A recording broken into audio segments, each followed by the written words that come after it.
Hey, welcome back. It's another day of Poetry Month, and that means it's time for another poem. It's also Sunday, and I'm going to do a hymn today because most of the old classic hymns started out as poetry, and this is one I particularly love. It's the poem/hymn Abide With Me. It was written by Henry Francis Lyte in the middle of the Victorian era, which has real significance to its meaning. Let me read it to you, and then I'll comment upon that. Abide with me. Fast falls the eventide.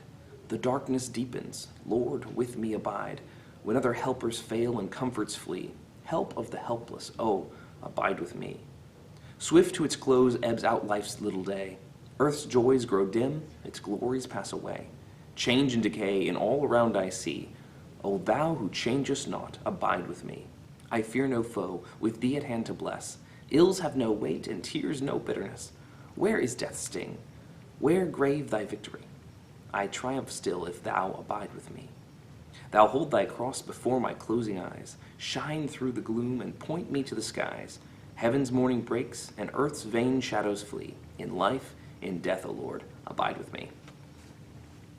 The reason why I particularly like this poem/hymn is the fact that it's written in the middle of the Victorian era, which was a time of serious crisis in Christian faith. One of the most important topics of literature, poetry, thought in the Victorian era was the discussion of whether or not one could hold on to one's faith. We have classic poets like Matthew Arnold, who was studying to be a priest and found that he had become an atheist. In contrast, you had poets like Alfred Lord Tennyson, who clung to his faith in spite of the nature red in tooth and claw. It's a fascinating and rich and heartbreaking study. Those who have lost their faith in this era write about how devastating it is and how their whole world seems to be darkened by the fact that what they've always held on to is now slipped through their fingers. And you have wonderful poems like Dover Beach and The Darkling Thrush, but those poets who hold on to their faith also have beautiful expressions of the way that faith helps them and gets them through a dark world.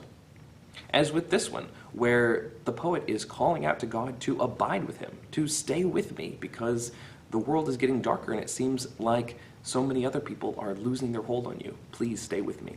It's a cry for strength and for help, and whether or not you have a belief of your own, it's still a beautiful piece of poetry, of hoping through the hopeless moments. Thanks for watching. You can click to subscribe or watch another piece of poetry, and I'll see you next time for another poem. Have a great rest of the weekend. Bye-bye.